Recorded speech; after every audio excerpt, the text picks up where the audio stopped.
think maybe you were a bird in a past life? Oh, maybe because I like everything so shiny. Hi everyone, it's Miss Kate. And Miss Hazel. So in a couple of days, it's going to be time for Kwanzaa to start.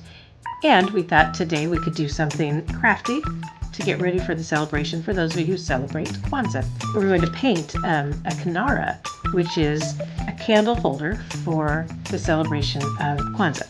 So here we go. We're going to start with, I used a piece of cardboard, so if you have a box, you could just cut off a piece like this.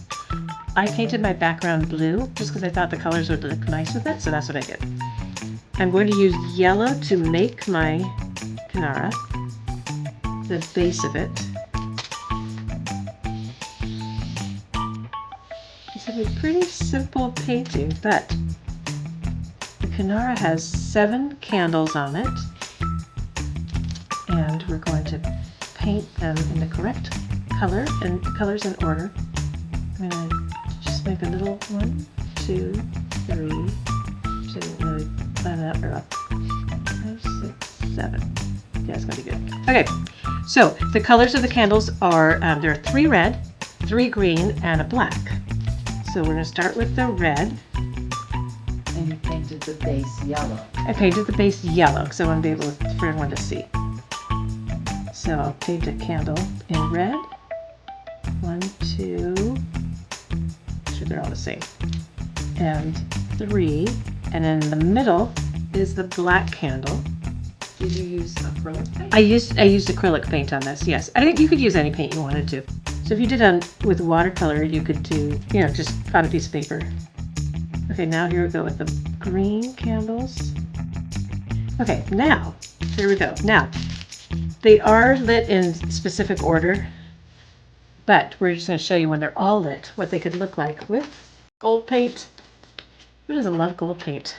I think we like everything kind of gold. Don't birds like shiny colors, Miss Kate? They do. So a bird would love this one when I put this on. Do you think maybe you were a bird in a past life? Oh, maybe because I like everything so shiny.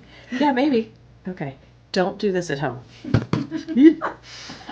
because that would be dangerous. Put a little bit of gold on my palette. Ooh, that's a good It's one. good that I covered my workspace because I just got paint on it. Okay, so now with the gold paint. So you could do this if you celebrate Kwanzaa. You could light one of your candles on your painting each night, in addition to the Kinara that you have for your family. Ooh. But we're just going to paint them all today and pretend like it's the last night of Kwanzaa. And then you can have this really great thing, and you can save it every year and pull it out. That's very pretty. And then thank you. Your parents would love this. Especially, don't forget to sign your name because they want to know when you made this and what year. So I'm writing MKM for my name and 2024. And that way, every year, when I put this out, people say, oh, that's right. Miss Kate did that in 2024. So everyone, happy Kwanzaa. Thanks for joining us. We'll see you soon. Bye. Bye now.